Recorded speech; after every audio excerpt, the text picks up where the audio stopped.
All right, I think we are live on both Facebook and on Twitch. Welcome to Sports on the Hill podcast, episode 296. My name is Robbie, and I'm joined by both members of the Power Play Point podcast, Anna Knox and Gil, the Blue Liner on point. Anna, how are you doing tonight? I'm doing fantastic. I would Great. I know I have to say for a Monday, uh, I I had a pretty good day and one more day at the kitchen renovations, and I'm on a field trip tomorrow, and it's a short week for school. Nice, nice. I will say I'm also in a good mood. I also have a short week. I'm going on vacation. So on Friday, which is always my busiest day, and then the following Monday. So I got a 4-day weekend coming up. So I'm excited about that. And my son knocked it out of the park today at in his Woo! kindergarten interview. So I'm proud of him. And so That's that is great adorable. as well. So I'm in a good mood as well. The Caps had kind of an up and down week. We'll get into that in just a couple of moments. Let me go over the timeline of tonight's podcast. We're going to start off with some Caps talk in just a couple of moments here with Gil and Anna. We're going to break down the 2-2 week, including a little bit of a recap of how last Monday went, even though we were live on air during it. But then we'll get Gil's take on that game. Plus, we will look at the 3 other games that didn't quite go as I had hoped. But Anna, I said 2-2 was what I was hoping for. I didn't know which two. Yeah. I wanted to get greedy and get that third one. That Vegas game was rough. We'll definitely talk about that as well. Then afterwards, at about 9:45 live or 40 minutes into the podcast, I'm gonna switch topics with Anna. We're gonna bring in a special guest, and I'll introduce him when the time Oh, is right. And somebody who used to be on Twitch, and I've been interviewed on his podcast. He's been interviewed here. It's been over a year since we've had him, and so I'm excited. He's a big 49ers fan. So we're going to bring him woo! on. We're going to talk some San Francisco 49ers. I'm also going to bring in Dujanet for that segment, and the four of us will have a love fest for the 49ers because they vanquished the Cowboys. So and I appreciate that greatly. So we'll do that for about 15 minutes, and then I'll let you go, and then we'll switch gears and we'll talk about the rest of the NFL playoffs. There was some wild games. So we'll have a lot to break down there. We'll also preview the 2 championship games that are next Sunday, and the conference championship ones. And then we will switch gears and talk about the Wizards, including the big trade. Rui Hachimura is no longer a Wizard, and so we will break all that down with our Wizards roundtable in a little bit. But we did get a guard and 3 future picks back for him. So we'll break the whole trade down with our team. Champ will be back on, and as well as Arun. So a full show tonight. Lots of great guests. I'm super happy to break all that down. First, let's talk. I want to talk to Gil real quick. I just finished your most recent podcast. You guys did a great job breaking it down, as you always do. If anyone wants to check it out, if you go sportsothp.com, click on our podcast partners and click on the Power Play Point podcast, you can catch it. It was released, I believe, last night. And so I do want to get your initial thoughts on the week as a whole, and what people could get listening to your show this week. Well, the week as a whole, could have been worse, could have been better. I mean, 500 hockey. I mean, it won't hurt you, but it won't, jack you up in the standings either. And they could have done better, but again, it could have been a lot worse. The Minnesota game was a little bit disappointing. Got bit in the ass a bit by puck luck. Unfortunately, bad puck luck, and was all there was to that game. So ironically enough, the feature game we covered was the Islanders game, the live game you guys did last week. For once, not a lot of positives coming out of the team falling behind. So we put the spotlight on that game. So that's our feature game for this week. If you listen to this episode, and a couple little tidbits in there, I think the fans will find very, very interesting in this week's episode. Yeah, and Anna, sort of same question. What are sort of your thoughts overall? Yeah. Sorry.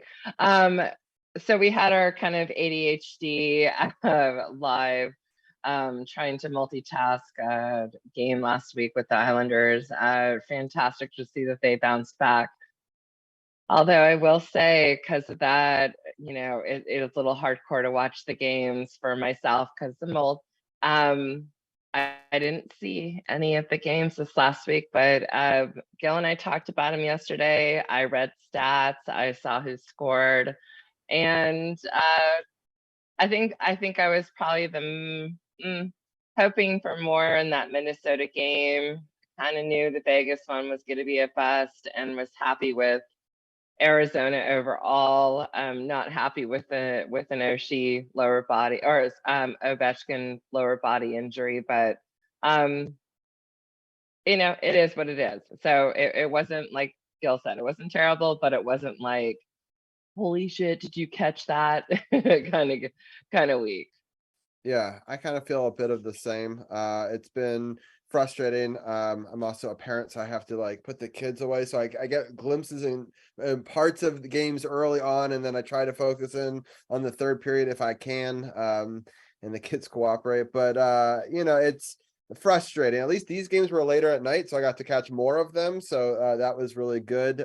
But definitely that Vegas game, I was like, man, am I really staying up super late on a Saturday? I mean, it's just so many things I'd rather do late on a Saturday night, and watching the Caps put that kind of effort out there is not in the top 10. So it's frustrating. I had it on in the background, as I always do, because I kept on hoping that something would change, and nothing really changed with regards to that game. Well, I took the cue from both of you guys in the chat when it was like, am I staying up for this, or kind of thing, and it's like I had it on and just thought, no, you know what, I didn't feel it. I wasn't loving how they came out, and yeah, and we'll talk about it in a little bit, I guess.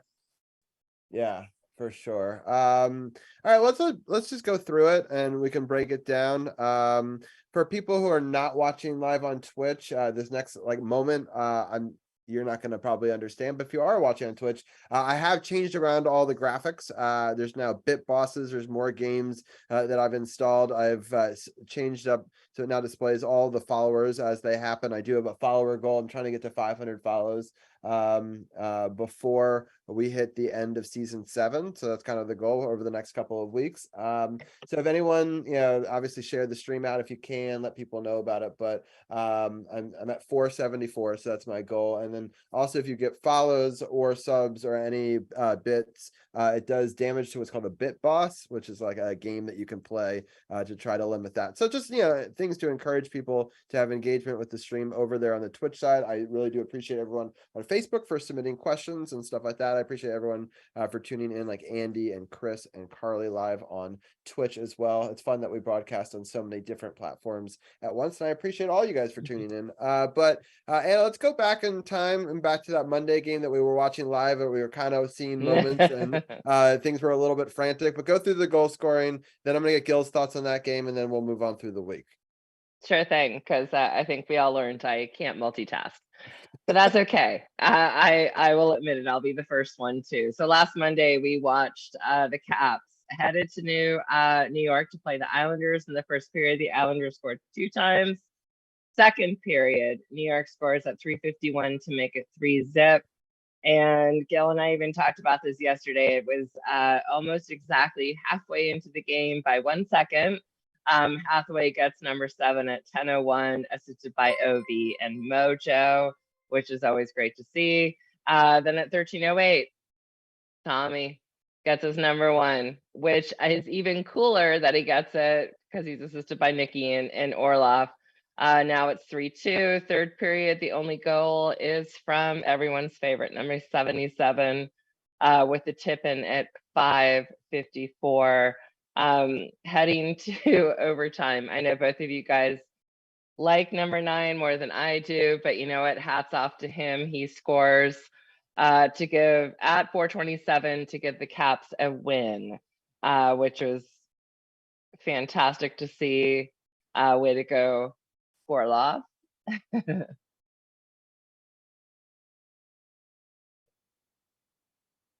Oops, I lost you. I can't hear you. Robbie, I think you're muted. There Oh you yeah, go. I am. There we go. Sorry. I was doing something in the background. I didn't want the clickety clacketing, and I could not get over to the unmute button fast enough. So anyway, what I was saying was I was super happy with how it all went down. Dmitry Orlov really had a neat move. I kind of couldn't believe it was him at first because I was kind of half Right. watching it and half talking. I was like, oh, that must have been somebody else, forward doing that kind of move. And you clearly can see that he's learned so much from Ovechkin, right? Just and how he has his slap shot patented after him, and so many shots have so many, I would say, reminiscent features to them that remind me a lot of Ovechkin. They have a similar build, right? And he's obviously watched him play for all these years, both as a fan and then as a teammate. And it's just nice to see him put together some of these moves. And I think Dmitry Orlov, the last couple of seasons, I think he's gone under a lot of people's radar, and he'll be an important person going forward, especially because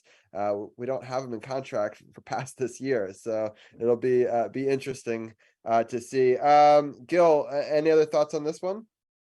Well, the big play in this one was the Ovechkin hit on Pajot a few minutes into the second period. I think that's what woke the team up. And just a reminder that, hey, we're a physical team. We can play that game.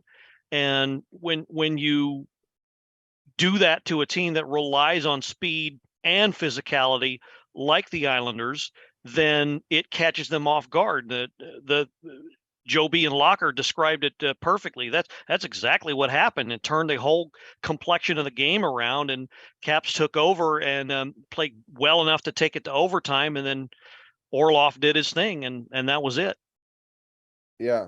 All right. I mean, I think we kind of went over it more on last Monday. So if people want a more deeper dive into that game, they can go check it out in our live reactions to all the different moments that both of the videos are on YouTube. I do, after every show, highlight every one of these different segments and put them on our YouTube channel. Last week, I'll give a big shout out to Wizards fans, was our most watched Wizards segment of the season. So a lot of people interested in that this week, but I do try to break it down by subject. So if people are just interested in whatever subject they want to talk about, the Caps one's always part one. Part two is either football or basketball, depending on the order we do it, and then the other one's the third one. But I hope people do go back and check those out sometimes if they missed the show live. But yeah, it was a good show, and it was definitely a highlight for me that they got that win, especially with the Cowboys getting the big win on that day. But anyway, let's move on. Anna, let's break down the next game. Yeah, no problem. Tuesday, the Caps welcome the Wild. And first period, Faravari. I wish I could say it like Grant Green, but I don't know. Gil, give it a shot. How would he say it? Faravari. Okay, I'll let that one go. Gets number 4 at 18:57. Second period, the Wild score 3 times. But Dylan Strome does get number 9 at 5:05 with the tip-in assisted by Faravari and the captain. Third period, Wild score at 19:06 with an empty netter. It was a 4-2 loss. This was the one I was really hoping that they were going to win and then carry the momentum into the rest of the week. Didn't quite happen. I think, Gil, you nailed it when we spoke yesterday, saying maybe it had to do with fatigue being one part of it, and then just I don't know. I wasn't frustrated, but I'll say I was disappointed. Yeah.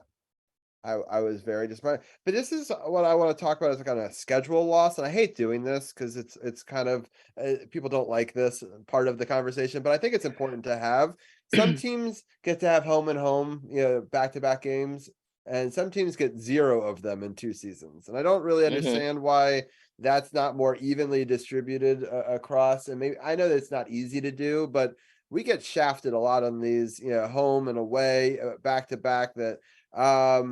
It's tough. Now on the flip side, when we play this team the next time, I hear that we'll be on rest and they'll be on a back-to-back. Like they try to do that a little bit, but it's just frustrating that we're basically served up on a platter to them, even if it's at home, so it's just, it doesn't really work well for us often, and it's disappointing. But Gil, what are some of your thoughts on that game? Oh, I have a thought on the scheduling, but no, we'll be here No, all no, night. I know. We'll be here all night if I go off on that. All right. So- watch it, Robbie. This could be a whole like Yeah, a whole episode part segment. There you 2 go. with Gil.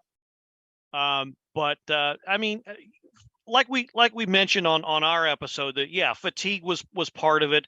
As I said earlier, bad puck luck was part of it too. I don't think the Caps made a bad effort in the Minnesota game. But yeah, they ended up running out of gas. They made a go of it. Would have been nice if they could have taken it to overtime, but it eventually just, the playing 24 hours before, which I found out later they probably shouldn't have had to do. That's one I wanted to mention, but I'm not going to go too deep into. Finally caught up with them, and Minnesota has a bunch of physical guys on their team too, and guys with speed and skill, and it's a grind. It wears on you, and they just ran out of gas, and it's hard to put out the effort you need when you're in, your body just saying, I'm done. And come middle of the third period, you could tell just by looking at the body language. And I'm not gonna hang this on them. I don't think it was anybody's fault. Certainly don't think it was Lindgren's fault. He couldn't even see the puck on some of the shots. So, what wasn't a bad game, just one of those things that comes with the territory in hockey. Yeah, for sure. And any other thoughts on that game? No, that was pretty much it. It was a frustration, but yeah, not probably nearly as frustrated as the Vegas game. Yeah, I definitely think that one is more frustrating for sure. All right. Well, let's get into the good game. And then we can get into that one. We had some friends that were at that game. So Gil, do you want to break that part of it down? And then we can get into Anna's assessment of the actual game. Oh, heck yeah. Yeah, my old friend Pete Fisher, who's out in that area, Tempe. He's an ASU grad. Anyone didn't know. Of course, that's where the all-new Mullet Arena is located, on the grounds of ASU's campus.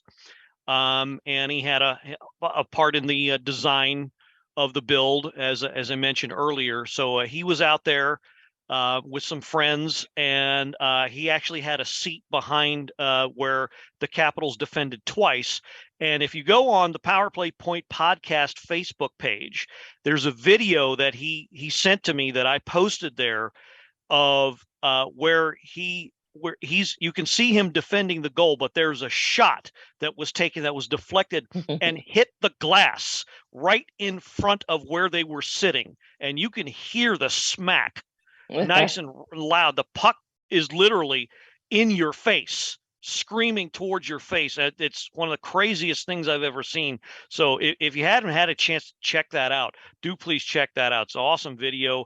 Also some pics there of the seats he had, and a view of the locker room as well. Pretty good building. All of the players, the commentators, everybody who's been there actually raves about it. So kind of interesting point of view. I know it's getting a bad rap because it's a smaller facility, probably a lot below, admittedly, league standards, but everybody who's been there, I've seen other games that were played there, and the commentators and the players have nothing but good things to say about the ice and the facility, and how it holds up and how it feels like a college environment, a more intimate setting. So and the hope is, at least for me anyway, for me to get out there and check it out personally myself, hopefully sometime next year.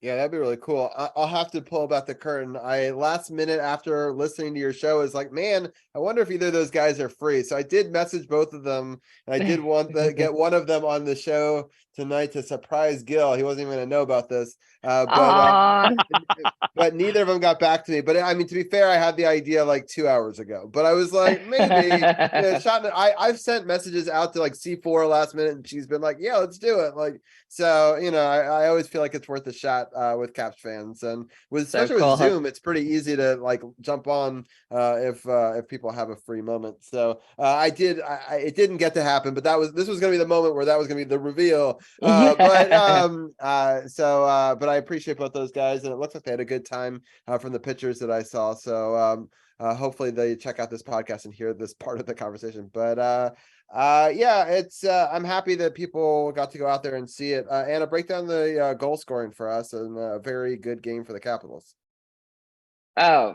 This is like the best one all week. I love it. Especially because the first person who scores is Dylan Strome. He gets number 10. I love this. Love this guy. And then going into the second goal by Milano, who I know is Gil and Jenny's favorite cookie, with number 8, assisted by Wilson and Nikki. And then my boy Tommy, he gets number 2 with the power play goal, and then Strome gets his second of the night, assisted by Kuzi and Mojo. Just a really great, fun game. I don't know. Aside from the mullet name, I think everything about this new facility sounds fantastic, and I love Peter Fisher and Doug and everybody who's sending in pictures and who managed to make it to the game. I love that vibe. But this was good. This was a really, I don't know, they actually looked like they were enjoying themselves on the ice, having a good time, playing the stress-free. And again, like I am just a Strome fan. Yeah. That's it. Yeah, no, I was really excited about this game for a whole lot of reasons. First of all, it was so late at night that I got to watch all of it. But I thought it was a really good team effort. It's interesting though, like they put Kuzi down, at the bottom line. He still gets, 2 assists in this game. Yeah. It's a difficult situation with these centers of where you slot them. Because I don't know I know this is the target for Nicholas Backstrom to try to come back, but most people didn't think that was realistic. They thought that Strome was going to be the guy for the whole season. And it's going to be interesting now, because now you kind of have 2 second line centers. Kuzi can, be a second line. So it's like, how many like line 2 centers do you have that you're trying to like mix and match? And when they're great and when they're on, any of those guys could be a top line center. So it's just like, it's a good problem to have. It's why you don't get rid of a Lars Eller, because injuries could happen at the center position. But it's going to be interesting to see how they deploy this going forward. Some nights it works and some nights it doesn't. But Gil, what are some of your thoughts? Yeah, it's well, I mean, admittedly, again, Arizona, not exactly a top tier team, not even a middle of the road team. So even though it was good to see, we have to kind of temper, our good feelings by remembering that. But yeah, this is what happens when, everything's firing on all cylinders. This is what they can do. This is what, you're going to get when everybody plays to their capability. You had scoring from Strome and Milano and Wilson, and Backstrom scored at least 1 point in this game. So everybody who's supposed to get in on the act did. That's I don't want to say this was what was supposed to happen, and that we shouldn't be happy, but I mean this is what was supposed to happen. Now you compare and contrast that to what happened later on in the week, and I don't know. I'd love to, other than Ovechkin getting hurt, I'd love to know what happened that changed their attitude towards playing so significantly, because it just looked like, the approach to this, like Anna said, the approach to this game, they were having fun out there in the Vegas game, night and day. I would love to know what happened. Yeah, it's interesting. We've got a bunch of people chatting now on our Facebook Live group, and so it's Lewis and Brian, and so they needed Verana back and Jay Beagle. I don't know about Verana. I don't know. I definitely don't know about Verana. I mean, I wish him the best of luck, but I got news for you. Number one, he's not coming back. Number two, even if he were coming back, he's nowhere near the player he was 3 years ago. So Well, Sorry, more than that, folks. Sorry, 2018. Sorry, guys, but I get it.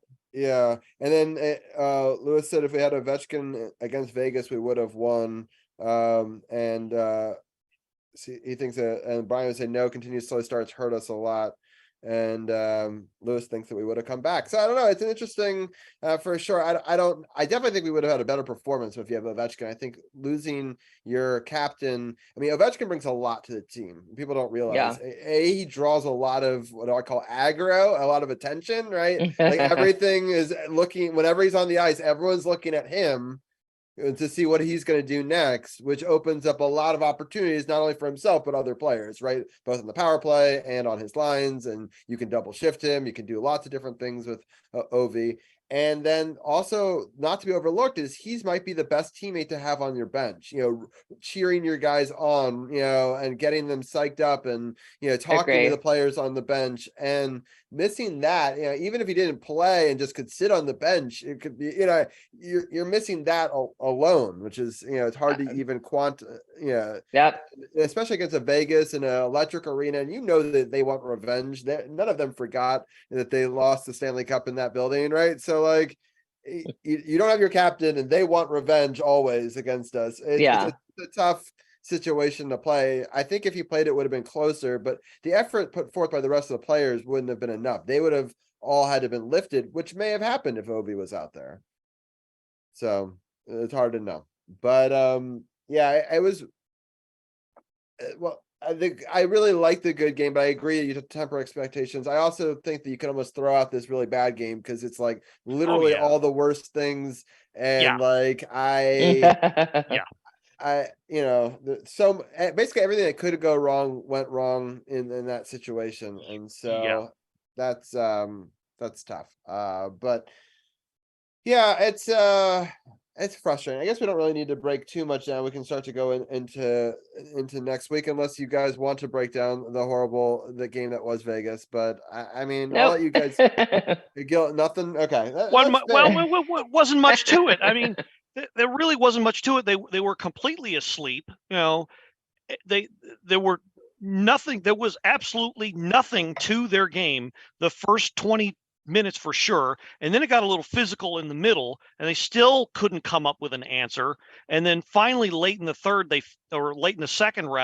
they finally started to wake up, but it was way too late. In double-digit scoring, so that's like a positive, that's true.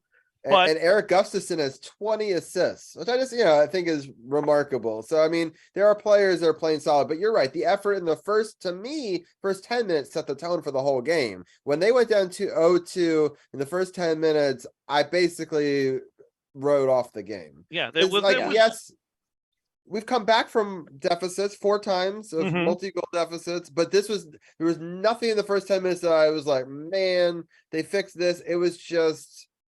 And I left it on with the hope that maybe, that something could change, but nothing changed. It was 5-0. Like it was by that point, it's like way too late. And, we were able to get a Marcus Johansson's goal. It's 12th of the season. And Kuzi's 34th assists on the secondary helper on that one. So, it's just a frustrating game. We're not going to get too much into it because it's just going to make me mad. But we're going to then have to get something from that and go into this Colorado game. And I know that Ovi's got a little extra rest, but we sure as hell need him, because without him against Colorado, the team that I will remind people just won the Stanley Cup. And I get that we have their goalie, whatever, but that they're going to just take it to us in that game. And it's going to be a rough one. I'll just say real quickly, Colorado, over their last 5, they've won all of them. They've beaten Seattle 2-1. They won at Vancouver 4-1, at Calgary 4-1, Detroit 6-3. That was a home game. And then it looks like Ottawa, they beat 7-0.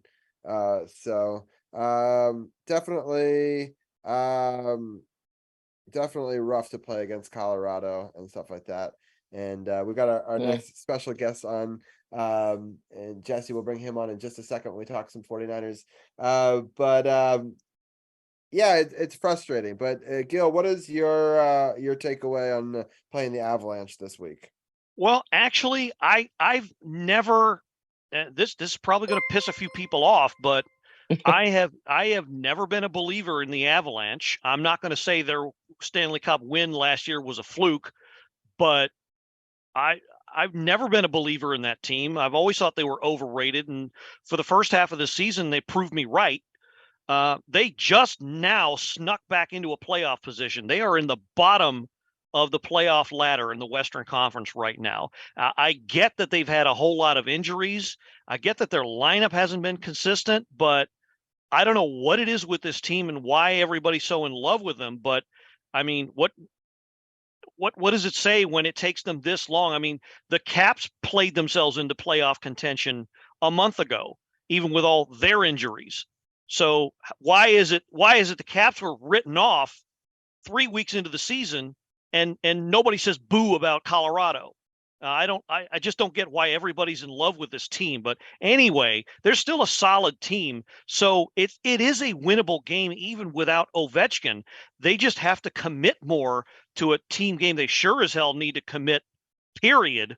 They need to show up committed to this game and not write it off as a loss. As long as they do that, I think they do have a chance in this game. I don't think, Colorado is this unbeatable foe that, I mean, they've lost to Chicago of all teams.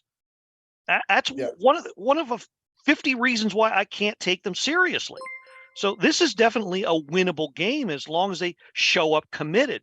Now the rest of the week, going to be a toss up, but we'll get to that later on, I suppose. But I think they definitely got a chance against Colorado. Yeah. I want to thank a lot of people are gifting subs and subscribing on my Twitch channel, and I appreciate both Kalaska and Ant Dog for giving a sub to the channel.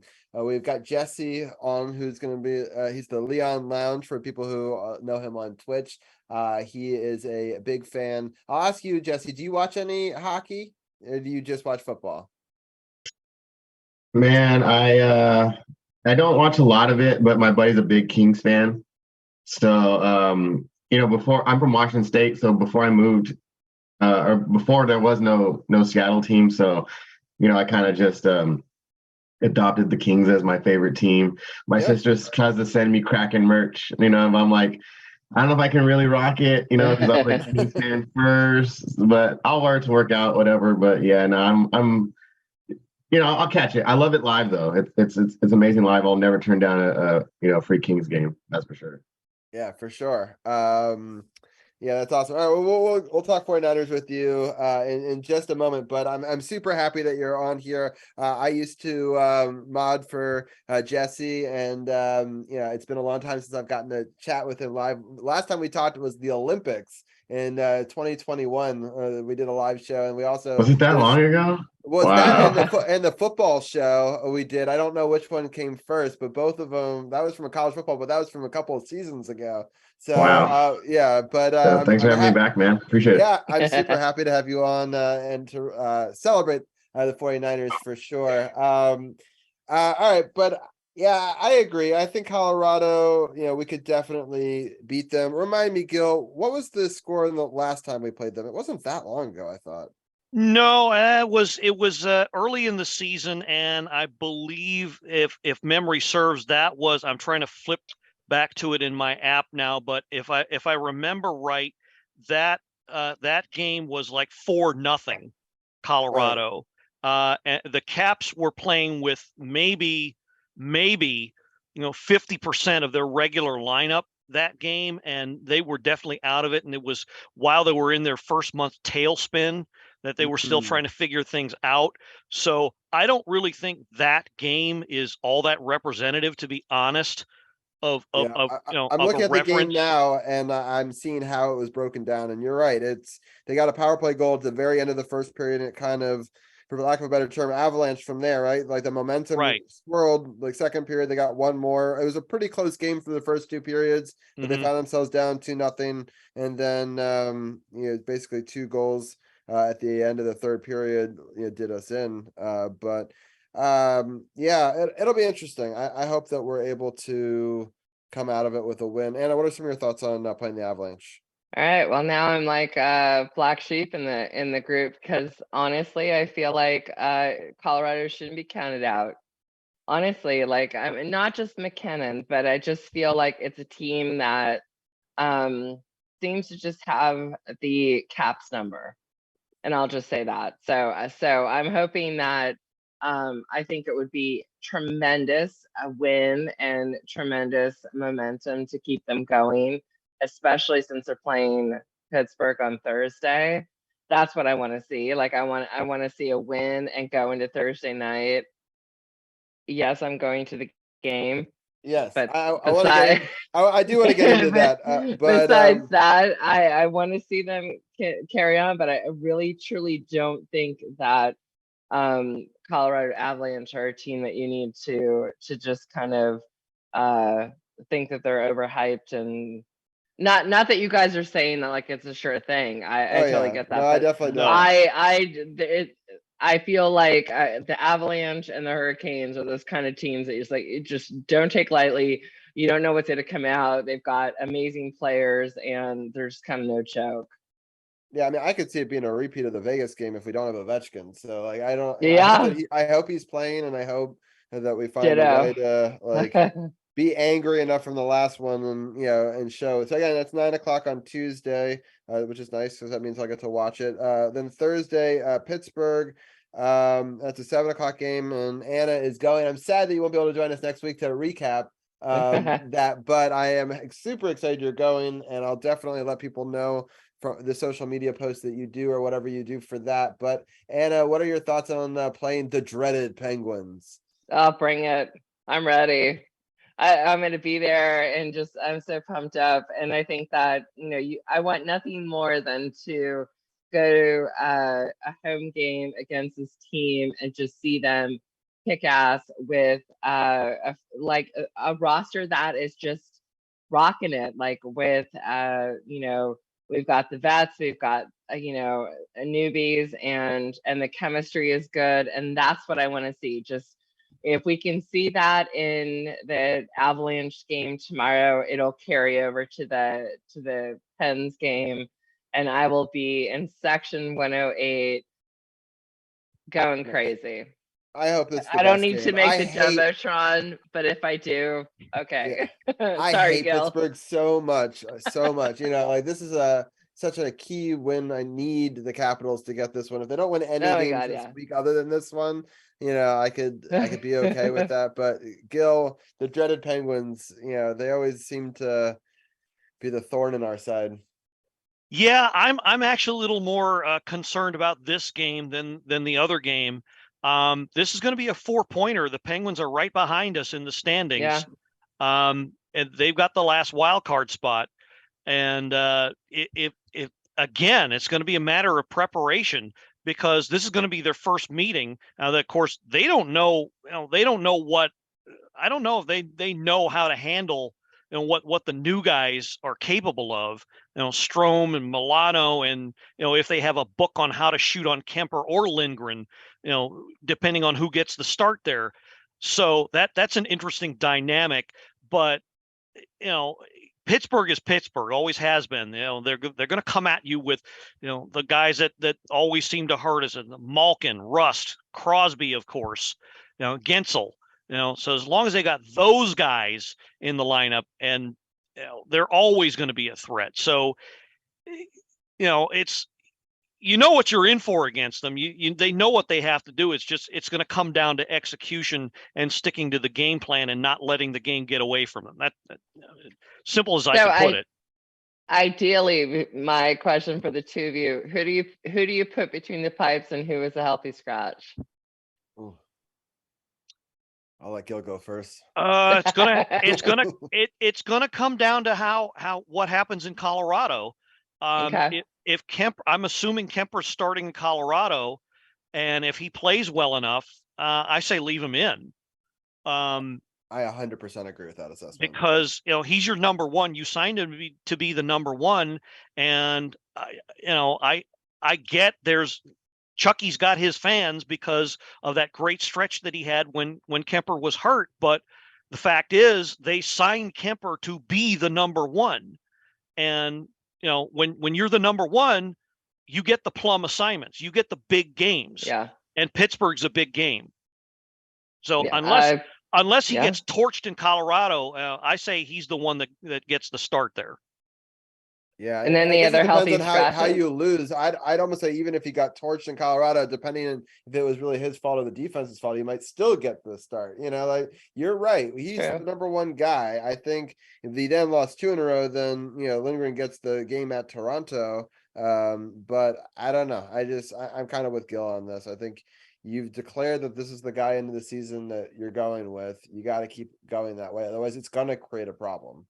Now, as far as the healthy scratches, I'm sorry, but Anthony Mantha has not impressed me the last few games he's been in. I think he should go back to the bench, unless he's willing to start using, his size when he needs to. I can't see that he should have a place in the lineup, and it's just not. It's not. I don't see what he's bringing to the table that the team can use. So he should definitely be a healthy scratch. I don't know if that leaves anybody out. Hopefully Ovechkin will be better by then. I don't know what's going on with him. But I mean, maybe they'll give Protas a chance. Maybe he'll draw in. I don't know if they plan on calling anybody up, but I think that'd be a nice, if they do, it'd be a nice opportunity for a Joe Snively. I've always been a Joe Snively advocate. Me too. I think he's the perfect combination of grit and, stick your nose in the net, see what happens, which And this young. team, this team can't get enough of. So, I mean, it'd be nice. I mean, I wouldn't put any money on that. That's probably not going to happen, but I would love to see it, at least in a game like one against Pittsburgh. Yeah, I totally agree. Let's get into the Toronto game quickly, and then we'll let Gil go. It's a 5:00 matinee game on Sunday. Unfortunately, I'm going to be out of town, so I'm probably going to miss that game. I will be back late Sunday night, so I'll literally, I think, be flying during this game. But I'll start off with Gil. What are your thoughts about Toronto? I'll just real quickly go back. They lost to Montreal in their last game 3-2. They beat the Jets 4-1, beat Florida before that 5-4. Before that, they lost to Boston, who basically beats everybody, and lost to Detroit. So yeah, they are a frustrating team for a lot of Toronto fans. But Gil, what are your thoughts on this team? Well, they're a bit stronger than Colorado, but again, they are beatable. They're losing to a lot of weaker teams that they should be beating. So they have that spell of inconsistency that a lot of NHL teams have. So ideally, yes, this is a game where they can come away with the 2 points. I think this is one of those games where if they jump out ahead with the lead and commit to holding on to it, not making the mistakes that a team makes with a big lead, just hold on to a slim lead. I think this is definitely a winnable game. Yeah. I hope so. I mean, looking at Toronto, they were definitely better earlier in the season, but they have inconsistencies with their goalie, and I know that it'll just be yeah, it's just funny to me because we used to have to deal with that inconsistency ourselves, and so it's nice that it's not our problem anymore, I guess. 4 words, I told you so. Right, exactly. Oh, Yeah, I feel the same. Anna, what are your thoughts on Toronto? Yeah, I don't have much to say. It should be a win. Definitely. I mean, of course, you're going up against Austin Matthews, so there's always that to consider. But overall, like, this would be a game of the Capitals coming out. Let's see them play 60 minutes, but let's see them play fun hockey like we know we can. See them play, and that's when, like, kind of all pressure drops and all stupid, penalties and mistakes are out the door. So that's what I really want to see in this game. Yeah, I think so.